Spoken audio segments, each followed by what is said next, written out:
Pour Li Chang et ses collègues qui travaillent dans une entreprise sportive de Beijing, la dernière réduction d'impôt sur le revenu est encourageante, car la plupart des membres du personnel ici ont à peu près satisfait aux exigences des 6 postes déductibles.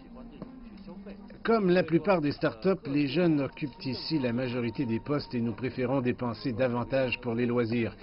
Si vous pouviez économiser plusieurs centaines de yuans par mois grâce à la déduction, nous aimerions acheter plus d'équipements sportifs tels que chaussures ou encore nous pourrions voyager à l'étranger ensemble pour assister à un match de football.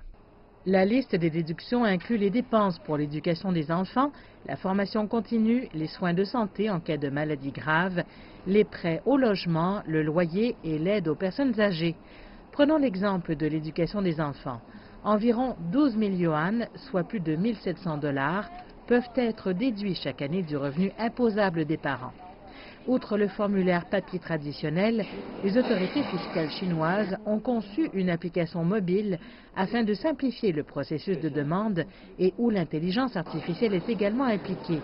Un système de reconnaissance faciale permet aux contribuables de s'enregistrer en faisant correspondre leur visage avec leur photo d'identité. Liu Yang, une mère au travail, vient de remplir l'application mobile. Je l'ai téléchargé le 2 janvier, qui était le premier jour de sa mise en service. L'enregistrement a mis un certain temps, car de nombreuses personnes à travers le pays ont essayé l'application en même temps.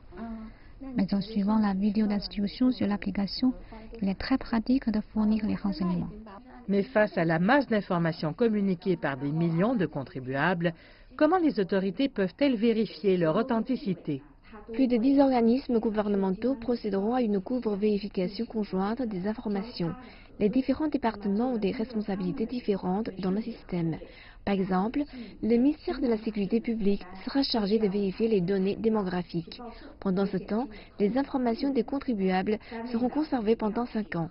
Donc, si de fausses informations sont détectées, cela aura une incidence sur leur dossier de crédit. À l'instar de toutes les autres applications et technologies de mégadonnées, l'une des principales préoccupations des contribuables est de savoir si la sécurité de leurs informations pourra être assurée à long terme, car davantage de personnes inscrivent leurs informations personnelles sur cette application mobile.